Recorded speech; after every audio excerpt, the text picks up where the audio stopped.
Hello and welcome back to And Still We Rise. I'm Christine Seidel, your host, and today we have Miss Allison Robinson joining us in our conversation. Thank you for coming back. She's been on our show before, so thank you for joining us. Oh, thanks for having me. Absolutely.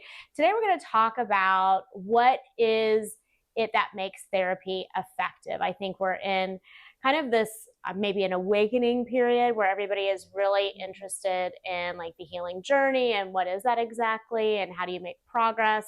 I think we have like two sides of a spectrum where people are like, therapy is a waste of time, nothing ever happens. Then we have other people who are like, oh, I'm so ready for my journey. So let's talk a little bit more about the therapeutic relationship, because I think for some people they're kind of like, well, every therapist is the same, like they all have the same training.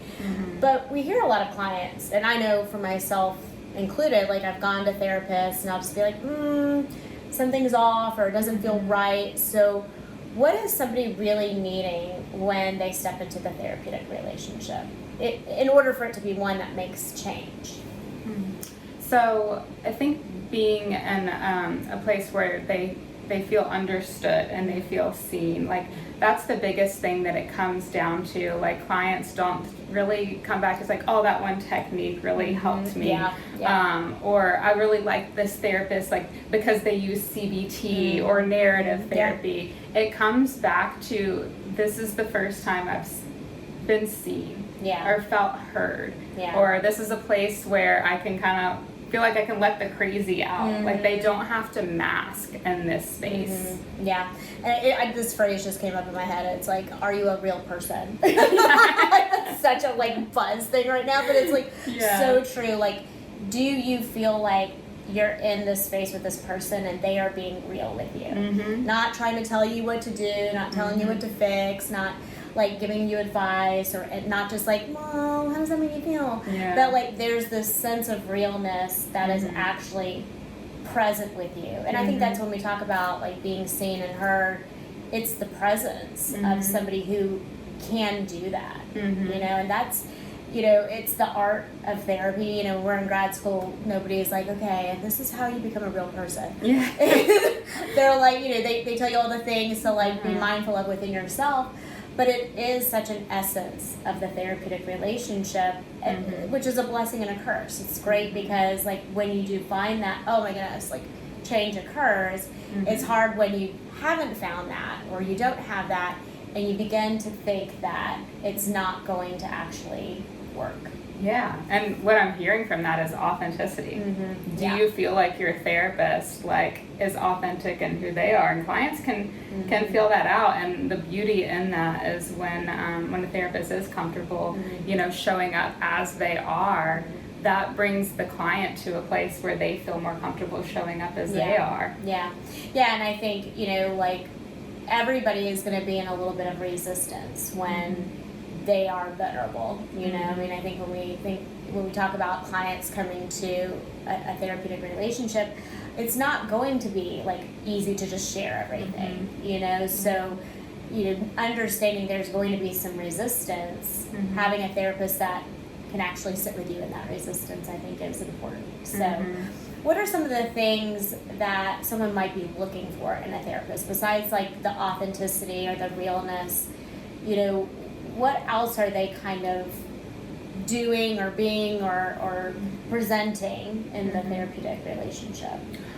Yeah, so I think finding a therapist that is specialized in, you know, what you want to work on. So a good way to do that is, you know, going on websites, reading bios, and seeing like what that therapist has experienced and working with, and then being able to you know, advocate for yourself as the client. And, you know, maybe you go to a couple sessions and be like, this isn't the right fit.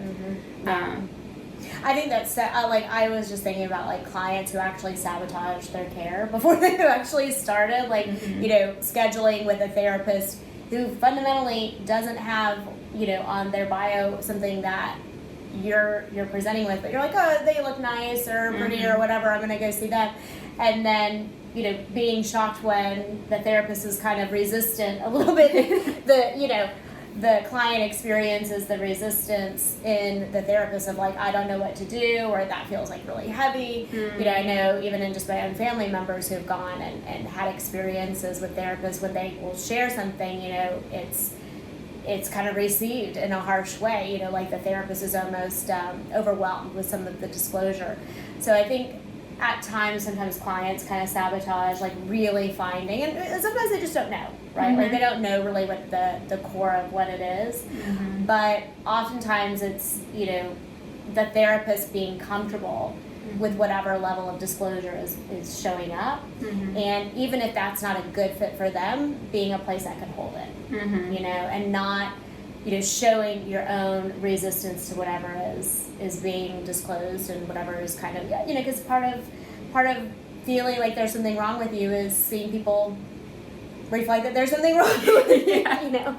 And so that's a big piece of, I think, the therapist, their obligation is to be able to, regardless of what's kind of presented to you, like, can you be a space to just be in that with people, you know, or do you have your own stuff that you fundamentally can't even hear or be in presence with others? I think some of that is life experience. I think a lot of life experience is important when you're with a therapist, and knowing that therapist doesn't have a perfect life, and you know they're not the authority and the ideal of what you're trying to become, but that they can sit in a lot of the, you know what, and be okay. So one, I think, you know, the client has an obligation to be authentic with, like, you know, let me not sabotage this process by going to somebody who works with just anxiety and depression, and yet I have, like, you know, significant complex trauma, but also the therapist needs to be a vessel of being able to just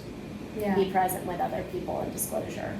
So what about, like, from a client's perspective, like, what do you think is important that they kind of hold as being accountable and responsible in that relationship? We know, first off, right away, like, the therapist is really the one that has the responsibility in developing that.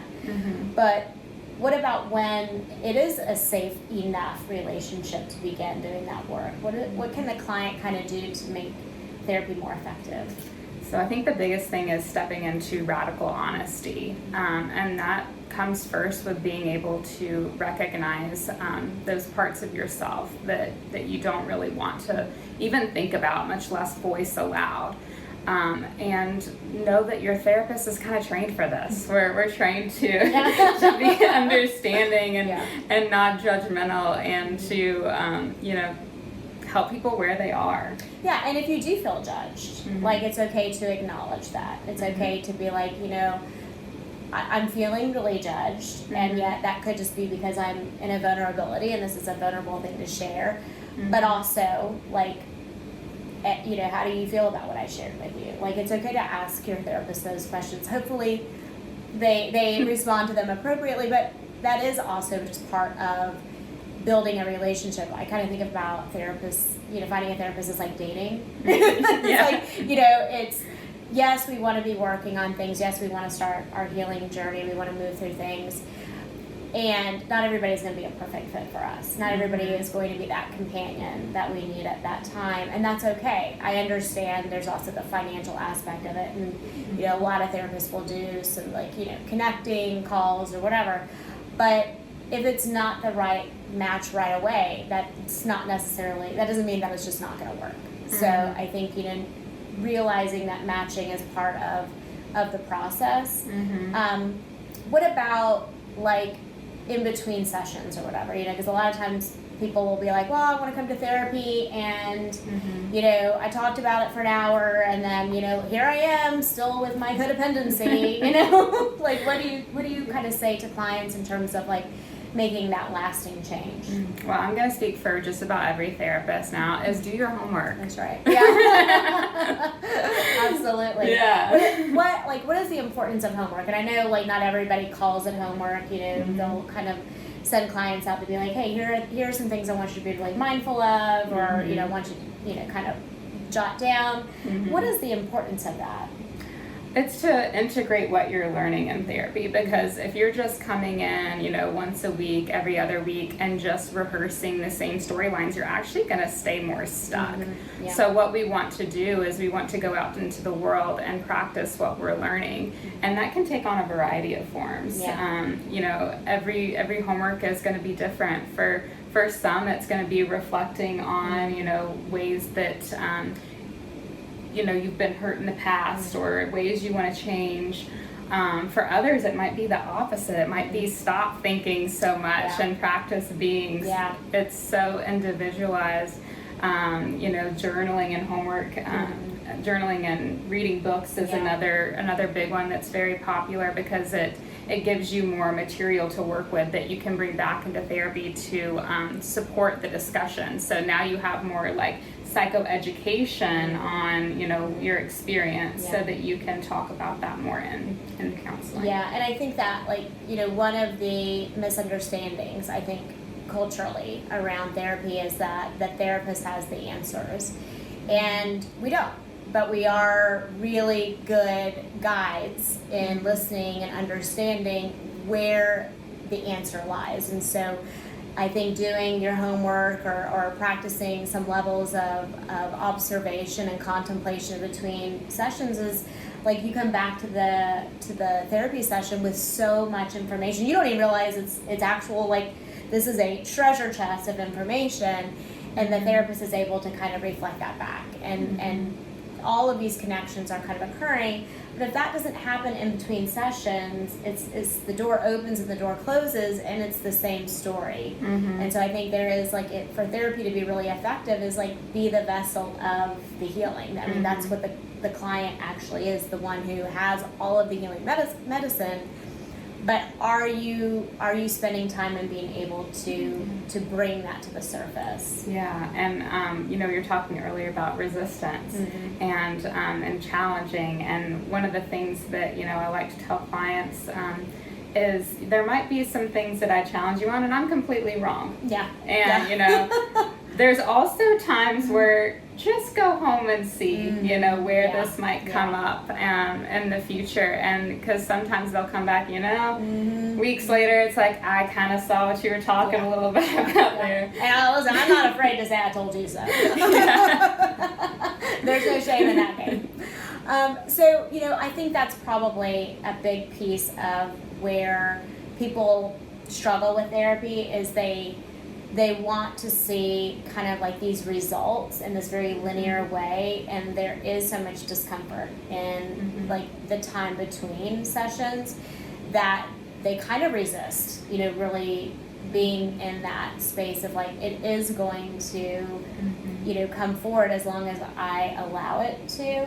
So, and we kind of see this oftentimes with clients where like they want to come in for just coping skills, but then they don't understand why they still feel this way. So what expectations should clients have when they come to therapy in terms of like coping and then feeling better? Yeah, so coping is kind of dealing with. It's dealing with the problem. It's not really healing the problem. But we do have to go through how to cope with it to kind of start to get better, start to build confidence that you can get better. But, true healing happens when you kind of get more to the root. Yeah. And I think, coping skills to a point that you've brought up, like, helps you see progress made, So what's important for a client, like what kind of outlook or mindset can they have when they're looking to see if therapy is working or not working? Yeah, so looking at the big picture and also understanding that it can get worse before it gets better. Yeah. Oftentimes that's true. What Carl Jung said about like our unconscious and the parts of ourselves that we push back is, until you make the unconscious conscious, it's going to run your life and you'll call it fate. Yeah. It's not. It's not. But when you start to bring that unconscious conscious, it brings up a lot of discomfort because it's like these are these are things that like I didn't think were true about myself. This isn't who I wanted to be, which is why I tried to cover it up. Yeah. And I think that, like, you know, coping skills can sometimes be evidence to be like, okay, well, I do feel better in this moment by using that coping skill, and here's a piece of evidence to support that, oh, there can be improvement, there can be progress. And sometimes that's a great way to just kind of like get us into the mindset of not necessarily looking for like the negativity. You know, so much of like our narrative is negative, you know, it's there to kind of protect us. So I think that like they kind of introduce us into a new mindset that like things can improve even if it's not fully fixed, you know. And I think, you know, to the quote of Carl Jung, it's like it has to come up, you know, like to stay on the surface means to stay in some loop in one way, shape, or form, but to go within means to heal. But it takes time to get there. It does. So. And so having that belief that therapy does work and will work is one huge indicator on whether or not it will. Yeah. Like actually just believing that it can. Yeah. That's so true. So, you know, for people who are listening, maybe who they haven't even thought of or tried therapy, maybe they've been thinking about it, but are kind of on the fence of like, well, does like therapy actually work? I mean, what did the statistics kind of say about therapy? So the statistics are that 2/3 of people who seek therapy end up improving. And that's actually a really high percent. That's 66% chance that you're going to get better. And from the things we've talked about, you know, doing the intentional work outside of sessions, being honest with yourself and your therapist, and having a belief in the process while also understanding that there's ups and downs and setbacks, like that can increase your chances of being in that 2/3 even more. Yeah, and if you actually not date your therapist, but date therapy, like go and try different types of therapy and different types of therapists, you probably have an increased chance, probably even more than 66%. I would say so, because, you know, I've heard of people saying like, oh, I tried it, it didn't work. And it's like, you went to one session with one therapist. Like, exactly. You know? Yeah, exactly. And how, you know, again, like how much can actually be disclosed at that time to be able to begin working on it. So like be honest with yourself, then be honest with your therapist. And it's okay if it's not a good fit. There are others out there that will be. And I think the more we are open to that companion in healing, the more likely we are to be in the healing journey. So and also, you know, sometimes different seasons need different therapists. Oh, 100%. So, like, you know, you might make some progress with a therapist, kind of hit a plateau and be like, oh, like therapy's not working anymore. It's like, no, it's not who you need in this season. Exactly. You know, you were coping here, and you learned those skills. You learned that resilience. Now we need to kind of do some deeper work. It's so true, and that's okay. Like it's okay for those relationships to kind of have a purpose for a certain time. So, well, is there anything else you feel like our listeners or our viewers it would be helpful for them to know about the therapeutic efficiency or efficacy of therapy? Yeah, I think one important thing is to remember is that therapy is for everybody. You don't have to be in a state of crisis to seek therapy or self-exploration. It can help in so many a variety of ways. Like when you think about, you know, the overall picture of wellness, it's like it can help like with even, you know, financial, deepening your spiritual journey, parenting struggles. Like there's so many different things where it's like you don't have to be like an immense crisis of like panic attacks or, you know, in the throes of depression to be like, you know what, there's areas in my life that I want to improve, and so I'm going to seek support here. I love that because I have to say probably some of my most powerful, you know, moving self-exploration moments were in therapy sessions where I genuinely just kept it on a schedule, and I was like, I don't even know what I have to talk about today. And then I get in and it's like, let's dig in. I'm like, whoa, like that's crazy. So, you know, I think that's a great point. It doesn't have to be that there's anything wrong or things are bad. It can just be a place where you have this space and this person and this companion to start exploring your life, your purpose, your meaning, this moment, the present. And I think that's a beautiful thing to be able to, one, have the privilege to do, but also as a human having a human experience, be able to experience as well. So, well, we appreciate you coming on today. We will have other videos of Allison, which is actually about dating, that we'll have linked to it. So maybe you can listen to that after this and have a little bit better idea of the type of therapist you want.